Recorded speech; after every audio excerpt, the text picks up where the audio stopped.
Tu ne comprends jamais vraiment à quel point ta vie est fragile jusqu'à ce qu'un petit moment fasse basculer tout. Ce qui devait être un simple voyage en famille, une retraite paisible à la montagne pour se reconnecter, était quelque chose que Thomas avait insisté pour organiser.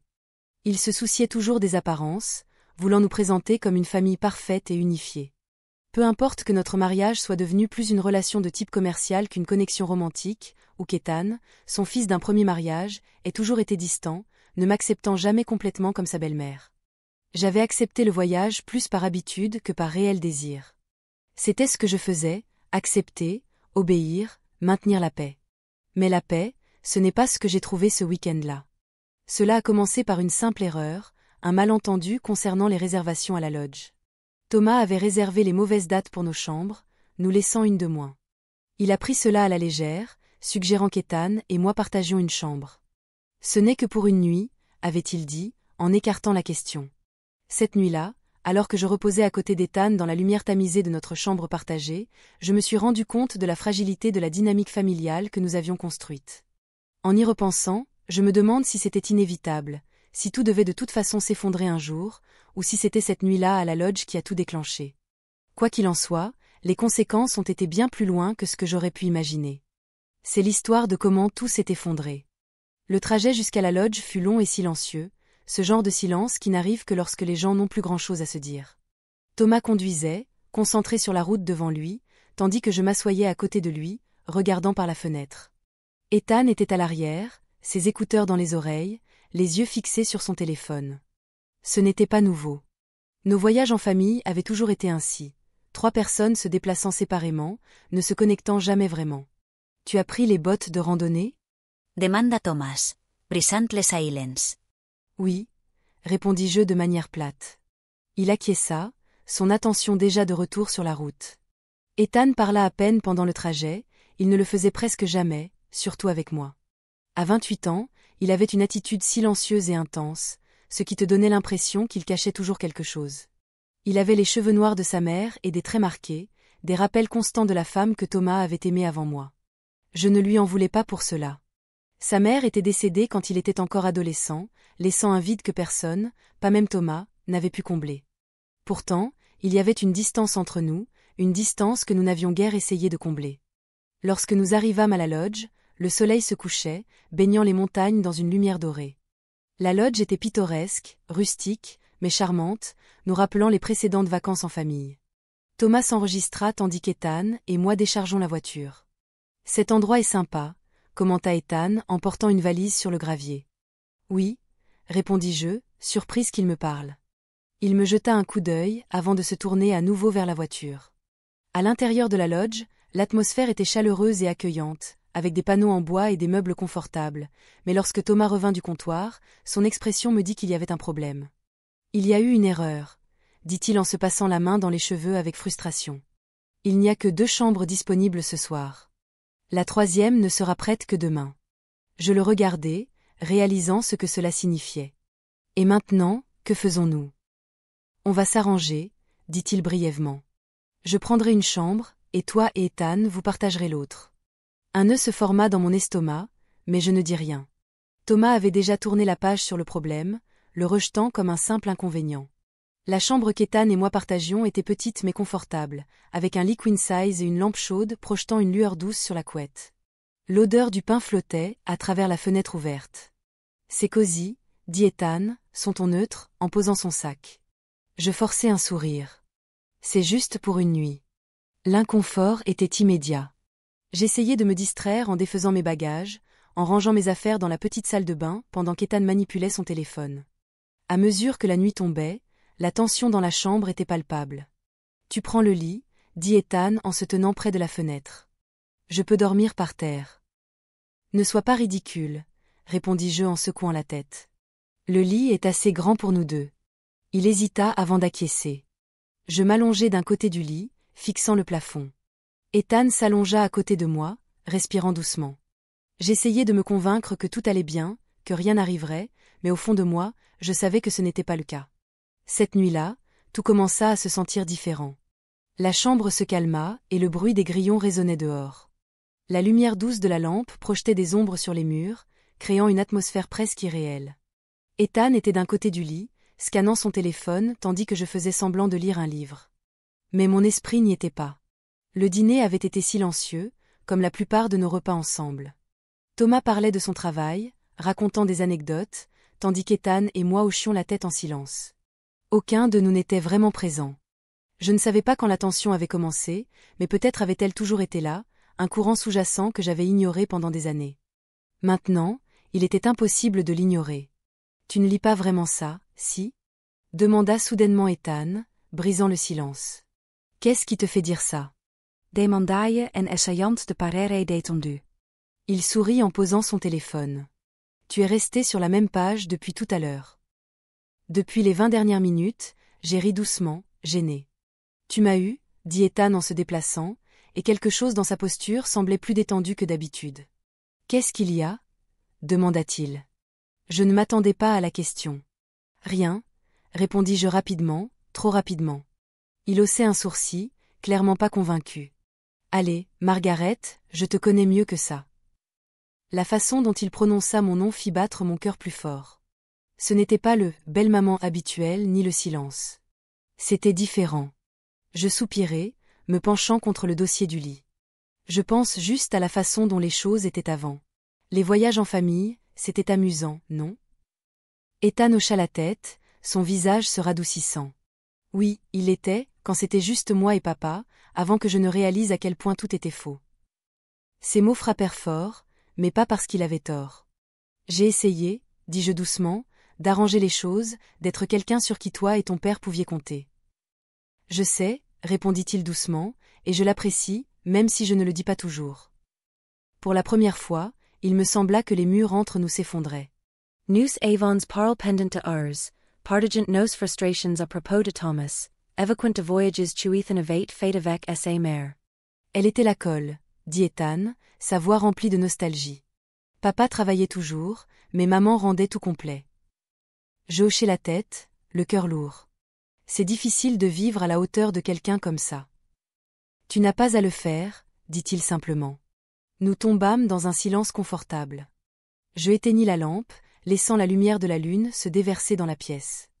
Ma jambe effleura la sienne. « Excuse-moi, » murmurai-je en me reculant rapidement. « Ce n'est rien, » dit-il, sa voix calme et basse, mais le moment sembla différent. Chaque petit mouvement qu'il faisait semblait amplifié, me rappelant à quel point nous étions proches. « Ça va ?» demanda Ethan doucement, brisant le silence. J'hésitai, la gorge sèche. « Ça va ?» mentis-je. « Je ne pense pas, » dit-il, sa voix plus douce maintenant. Avant que je ne puisse répondre, il se rapprocha, sa chaleur corporelle pressant contre la mienne. « Yeme figeai. Ethan, murmuraie. Tu as déjà l'impression de faire semblant ?» demanda-t-il soudainement, son ton devenu brut. « De vivre une vie qui n'est pas vraiment la tienne, de faire tout ce que tu es censé faire, mais de ne jamais te sentir réel. » Ces mots touchèrent une corde sensible en moi. Tous les jours, admis-je. Les mots restèrent suspendus entre nous, bruts et honnêtes. Et puis, cela arriva. Ce n'était ni dramatique ni planifié. Un instant, nous parlions à voix basse, et l'instant suivant, sa main effleura la mienne, et aucun de nous ne se retira. « Est-ce que c'est bien ?» chuchota-t-il. J'aurais dû dire non. J'aurais dû me lever et quitter la pièce. Mais au lieu de cela, je me tournai vers lui, le cœur battant. « Oui, » murmurai-je. Quand c'était fini, nous restâmes silencieux. Mon esprit était un tourbillon de confusion et de culpabilité, mais je ne pouvais pas me résoudre à parler. « Je suis désolé, » dit Ethan, sa voix brisée par le silence. « Ne t'excuse pas, » répondis-je rapidement, ma voix tremblante. « C'est rien. » « Je ne sais pas ce que ça signifie, » avoua-t-il. « Moi non plus, » murmurai-je, mais au fond, je savais ce que cela signifiait. Le matin suivant, je me réveillai avant Ethan, me levant du lit aussi silencieusement que possible. La douce lumière de l'aube filtrait à travers les rideaux, projetant une teinte dorée et chaleureuse dans la pièce. Je m'habillai rapidement, évitant le miroir. Lorsqu'Ethan bougea, j'étais déjà assise près de la fenêtre, feignant d'être absorbée par la vue des montagnes. « Bonjour », marmonna-t-il, la voix encore lourde de sommeil. « Bonjour », répondis-je en gardant un ton neutre. Un instant, il hésita, comme s'il voulait dire quelque chose de plus, mais il se contenta de hocher la tête et alla dans la salle de bain sans un mot. Lorsque nous rencontrâmes Thomas dans la salle à manger pour le petit déjeuner, la tension entre Ethan et moi était palpable. Thomas, sans se douter de rien, sirotait son café et lisait le journal, commentant de temps en temps le temps ou nos plans pour la journée. Mais je pouvais sentir le regard d'Ethan sur moi, lourd et scrutateur. Il me fallut toute ma volonté pour ne pas croiser son regard. Je me disais que la tension passerait, que le souvenir de la nuit précédente s'estomperait et que nous reviendrions à la normale. Mais au fur et à mesure que la journée avançait, je commençais à comprendre que certaines choses, une fois faites, ne pouvaient jamais être annulées. Le trajet de retour du lodge fut silencieux. Ce n'était pas le silence paisible que j'espérais, mais un silence lourd, rempli de poids inconfortables, comme si chaque mot et chaque pensée non dit nous pesaient. Thomas, toujours inconscient, fredonnait et tapotait ses doigts sur le volant pendant qu'il naviguait sur les routes sinueuses des montagnes. Ethan était assis à l'arrière. Assise, regardant par la fenêtre tandis que je fixais droit devant moi, mes mains fermement repliées sur mes genoux, j'essayais de me concentrer sur le paysage extérieur. Les collines ondulantes, les forêts, la lumière dorée filtrant à travers les arbres. Mais mes pensées revenaient sans cesse à la nuit précédente. Chaque détail était gravé dans ma mémoire, la respiration d'Ethan, la façon dont sa main avait effleuré la mienne. C'était irréel, comme un rêve, et pourtant les conséquences de tout cela étaient claires et inévitables. Je pris un rapide coup d'œil à Ethan dans le rétroviseur. Il semblait calme, presque indifférent, mais je remarquai la tension dans sa mâchoire et la façon dont ses doigts agrippaient le accoudoir un peu trop fermement. Nous évitions tous les deux de nous regarder, et je ne savais pas si c'était un soulagement ou une punition. Lorsque nous arrivâmes enfin dans l'allée, Thomas s'étira, déjà en train de planifier le reste de la journée. « J'ai une réunion dans quelques heures, annonça-t-il, mais on devrait faire quelque chose ce soir, peut-être dîner à ce nouveau restaurant Yann. » D'accord, répondis-je automatiquement, bien que l'idée d'un dîner en famille me donne des nausées. Ethan ne dit rien. Il prit son sac dans le coffre et entra dans la maison sans un mot. L'après-midi se passa à faire des tâches ménagères. Je pliai le linge, nettoyai la cuisine, réorganisai la bibliothèque du salon, tout pour m'occuper et me distraire. Mais peu importe combien j'essayais, mes pensées revenaient sans cesse à Ethan. Je repassais notre conversation de la veille, la façon dont il avait parlé de se sentir perdu, de faire semblant d'être quelqu'un qu'il n'était pas. Je me souvenais de la compréhension silencieuse dans ses yeux, un genre de regard que je n'avais pas ressenti depuis des années, certainement pas de la part de Thomas. Le bruit des pas dans les escaliers interrompit mes pensées. Je levai les yeux pour voir Ethan se tenir dans l'embrasure de la porte, les mains enfoncées dans les poches de son jean. « Salut », dit-il maladroitement. « Salut », répondis-je, ma voix plus tendue que je ne l'avais voulu. Pendant un moment, aucun de nous ne parla. Puis, il toussa, jetant un coup d'œil vers la cuisine. « Je vais juste prendre quelque chose à manger. »« Bien sûr, » dis-je, me déplaçant pour le laisser passer. Il me frôla en passant, et bien que le contact fût bref, il me laissa sans souffle. Je m'occuperai de nettoyer le comptoir pendant qu'il fouillait dans le réfrigérateur, essayant d'ignorer la façon dont mon cœur s'emballait chaque fois qu'il bougeait. Hier soir, commença-t-il, sa voix hésitante. Je me figeai, mes doigts serrant le torchon. On n'a pas besoin d'en parler, dis-je rapidement. Si, on doit, insista-t-il, fermant la porte du réfrigérateur et se tournant vers moi. On ne peut pas faire comme si ça n'était pas arrivé. Pourquoi pas ? Demandai-je, ma voix plus aiguë que prévu. C'est exactement ce qu'il faut faire comme si ça n'était pas arrivé et passer à autre chose. Il me fixa longtemps, son expression indéchiffrable. C'est vraiment ce que tu veux. Ce que je veux n'a pas d'importance, répondis-je, ma voix tremblante. Ce truc, peu importe ce que c'est, ça ne peut plus se reproduire. Pourquoi ? Demanda-t-il. Parce que c'est mal. Parce que c'est gênant. Ou parce que tu as peur. Arrête. M'emportai-je, me détournant de lui. Il fit un pas vers moi, sa voix devenant plus douce. Tu n'as pas à continuer à faire semblant, Margaret, pas avec moi, s'il te plaît. Ethan, chuchotai-je, la poitrine serrée. Un instant, je pensais qu'il allait argumenter ou me pousser davantage, mais au lieu de cela, il soupira et recula, passant une main dans ses cheveux. Je suis désolé, dit-il doucement. Je ne voulais pas rendre ça plus difficile pour toi. C'est déjà difficile, admis-je, ma voix à peine plus qu'un murmure. Il hocha la tête, son regard s'attardant sur moi un instant avant qu'il ne tourne les talons et quitte la pièce. Ce soir-là, Thomas était dans son humeur habituelle, discutant de son travail et de ses projets pour l'avenir.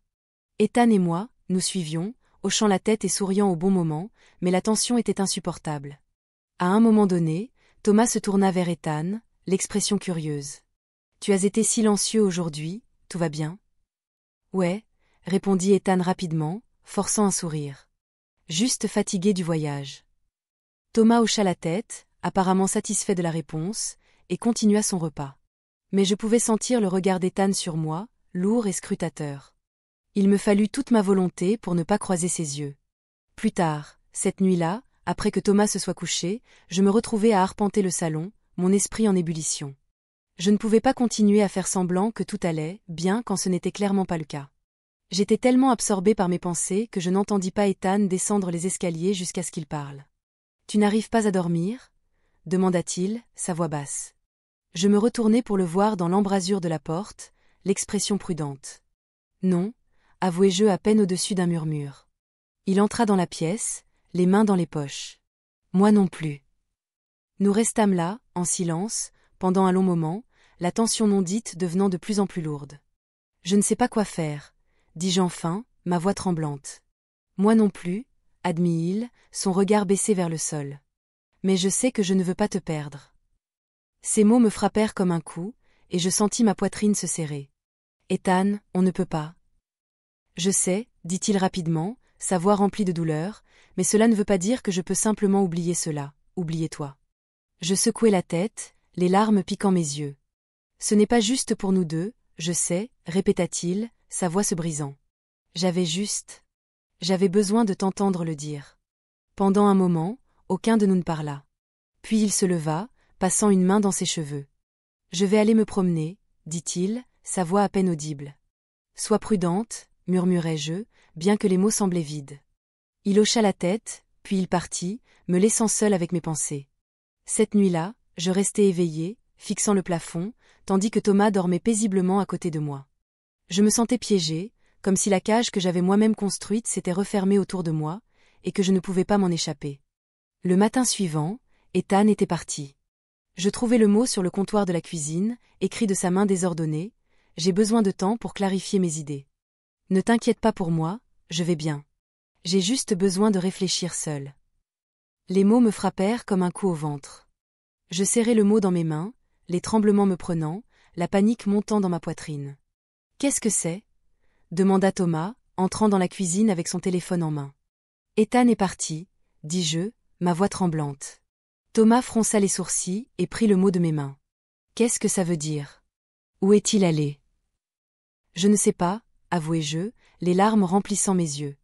Thomas soupira et passa une main dans ses cheveux. Ce garçon ne réfléchit jamais. Il doit être en train de bouder quelque part. Il reviendra quand il aura faim. Son ton méprisant me fit bouillir le sang. Ce n'est pas bouder, Thomas. Il est clairement bouleversé. Eh bien, qu'est-ce que tu veux que je fasse à ce sujet? Rétorqua-t-il. C'est un adulte. S'il veut agir comme un enfant, c'est son problème. Je le fixai, stupéfaite par son indifférence. Tu t'en fiches vraiment, n'est-ce pas? Bien sûr que je m'en fiche, répondit-il, bien que son ton ne corresponde pas à ses mots. Mais je ne vais pas courir après lui. Il doit grandir et gérer ses propres problèmes. Je me tournai, essayant de calmer ma respiration, le poids de tout cela m'écrasant. Les jours suivants furent agonisants. Je passais chaque instant à me demander où était Ethan, s'il allait bien, s'il reviendrait. J'essayais de l'appeler, mais son téléphone allait directement à la messagerie. J'ai même pensé à conduire pour le retrouver, mais je ne savais pas par où commencer. Thomas, lui, n'en semblait pas concerné. Il poursuivait ses affaires comme si de rien n'était, me laissant porter seul le poids de mon inquiétude. Un soir, alors que je m'étais assise dans le salon, fixant mon téléphone, mon amie Sophia m'appela. « Ça fait longtemps que je n'ai pas eu de nouvelles, » dit-elle, sa voix emplie d'inquiétude. « Tout va bien ?» J'hésitai un instant, ne sachant pas comment répondre. « C'est compliqué, » dis-je enfin. « Compliqué comment ?» insista-t-elle. Je passai une main dans mes cheveux, expirant un soupir. Ethan est parti. Il n'a pas dit où il allait ni quand il reviendrait. Il s'est passé quelque chose? Demanda-t-elle, son ton devenu plus dur. J'hésitai de nouveau, la vérité pesant sur moi. Les choses sont juste tendues en ce moment, répondis-je, évitant de dire toute la vérité. Ah, dit Sophia, clairement sceptique. Eh bien, si tu as besoin de parler, tu sais où me trouver. Merci, répondis-je doucement, mais je n'étais pas sûre de le penser. Après avoir raccroché, je restai là longtemps, fixant l'espace vide où Ethan avait été. La maison semblait encore plus vide sans lui, et je me retrouvais à rejouer notre dernière conversation sans cesse. Je pensais à la façon dont il m'avait regardé, la vulnérabilité brute dans ses yeux. Je pensais à sa question, celle à laquelle je n'avais pas pu répondre honnêtement. C'était juste une erreur pour toi. Je ne savais pas. Peut-être que c'était une erreur, ou peut-être que c'était quelque chose de plus, quelque chose que je n'étais pas prête à admettre. Tout ce que je savais, c'est qu'il me manquait, et cette pensée me terrifiait plus que tout. Le vide qu'Ethan avait laissé derrière lui était insupportable. Les jours se transformèrent en semaines, et le silence dans la maison grandit à chaque instant qui passait. Thomas continua comme si de rien n'était, se plongeant dans son travail et rejetant toute mention d'Ethan d'un geste négligent. « Il va bien », répétait Thomas plus d'une fois. « Il va toujours bien. » Mais je n'allais pas bien, et je ne savais pas si Ethan allait bien non plus. Je me retrouvais à conduire sans but certains après-midi, espérant, priant pour apercevoir un signe de lui, le voir marcher dans la rue ou assis dans un café. Je vérifiais obsessivement ses réseaux sociaux, mais il n'y avait aucun signe de lui, comme s'il avait complètement disparu. Je ne pouvais m'empêcher de penser que son départ était de ma faute. Le mot qu'il avait laissé était court, presque anodin, mais le timing ne pouvait pas être une coïncidence. Qu'est-ce que je lui ai fait? Cette question me hantait, pesant sur moi, peu importe combien j'essayais de me distraire. C'était un jeudi soir quand je l'ai trouvé. Thomas était parti pour un dîner et j'étais seule à la maison, errant sans but d'une pièce à l'autre, sans m'en rendre compte. Je me retrouvais dans la chambre d'Ethan. Le parfum familier de sa Cologne flottait faiblement dans l'air. Je m'assis au bord de son lit, mes doigts traçant absamment les coutures de la couverture, tentant d'imaginer où il pourrait être. Mes yeux se posèrent sur son bureau, où une pile de papiers était empilée de façon désordonnée dans un coin. Je ne voulais pas fouiner, c'est ce que je me disais, mais la curiosité prit le dessus et je pris la pile, la feuilletant distraitement. C'est alors que je trouvai la lettre. Elle n'était pas adressée à moi, mais je sus immédiatement qu'elle parlait de moi. Cher Margaret. Je ne sais pas comment dire cela à voix haute, alors je l'écris à la place. J'espère que tu ne liras jamais ceci, mais si tu le fais, j'espère que cela t'aidera à comprendre. Je n'arrête pas de penser à toi, à nous, à cette nuit-là. Je sais que c'était mal, et je sais que cela n'a probablement rien signifié pour toi, mais pour moi, cela a signifié tout. Tu me fais me sentir vue, comme si je n'étais pas juste un échec ou une déception. Tu me fais me sentir que j'ai de l'importance et je ne sais pas quoi faire avec ça. J'ai essayé de passer à autre chose, mais je n'y arrive pas, et je pense que c'est pourquoi je dois partir. Je suis désolée si j'ai rendu les choses plus difficiles pour toi, je n'ai jamais voulu cela, mais je ne peux plus rester ici, pas comme ça. Prends soin de toi, Margaret. Toujours. Ethan. Je lus la lettre 3 fois et à chaque fois, son poids me frappait de plus en plus. Mes mains tremblaient quand je la posais. Mon esprit était envahi par un mélange d'émotions que je n'arrivais pas à démêler. Il était parti à cause de moi, à cause de ce qui s'était passé, à cause de la façon dont je l'avais géré, ou plutôt, de la façon dont je ne l'avais pas géré. Je devrais ressentir du soulagement. Il était parti, et avec lui, la tentation et le risque. Mais tout ce que je ressentais, c'était un vide profond, un vide qui menaçait de m'engloutir. Thomas rentra tard ce soir-là, sa cravate desserrée et l'odeur de whisky imprégnant ses vêtements. Il posa sa mallette près de la porte et se dirigea directement vers la cuisine, se versant un autre verre sans un mot. Je le suivis, serrant la lettre dans ma main. « Thomas » commençai-je, ma voix tremblante. Il se tourna, me regardant de ses yeux fatigués. « Qu'y a-t-il, Margaret ?»« Il faut que je te parle, » dis-je, serrant la lettre plus fort. Il soupira en posant son verre. « Ça peut attendre, j'ai eu une longue journée. » Je me surpris à dire fermement, « Non, ça ne peut pas attendre. » Il fronça les sourcils, croisant les bras sur sa poitrine. « Bon, qu'est-ce qui est si important ?» Je m'hésitais, les mots bloqués dans ma gorge. Je ne pouvais pas lui dire toute la vérité, pas encore. Au lieu de cela, je lui tendis la lettre. « Qu'est-ce que c'est » demanda-t-il en la prenant. « Lila » murmurai-je. Il déplia la lettre, ses yeux balayant les mots. Son expression changea de confusion à colère, puis à quelque chose de plus sombre. « Qu'est-ce que c'est que ça » demanda-t-il d'une voix basse et menaçante. « C'est de la part d'Ethan, murmurai-je. Sans blague, répliqua-t-il en tenant la lettre bien en l'air. Qu'est-ce qu'il veut dire par là? Qu'est-ce qui s'est passé, Margaret? Je sentis le poids de sa colère, son incrédulité, m'envahir. Thomas, yeah. Que as-tu fait? Cria-t-il, sa voix résonnant dans la cuisine. Je ne voulais pas que ça arrive, dis-je en laissant couler mes larmes. C'était une erreur. Une erreur? Répéta-t-il, une pointe de venin dans la voix. Tu appelles ça une erreur? Je ne pouvais répondre. Le poids de sa colère était trop lourd à supporter. Thomas partit ce soir-là, claquant la porte si fort qu'elle résonna dans toute la maison. Je restai assise sur le sol de la cuisine pendant des heures, fixant la lettre froissée dans mes mains. Je voulais crier, pleurer, fuir et ne jamais revenir, mais je ne pouvais pas bouger. Le matin suivant, je me forçai à me lever. La maison semblait incroyablement silencieuse. L'absence de Thomas et d'Ethan remplissait l'espace d'une lourdeur que je ne pouvais fuir.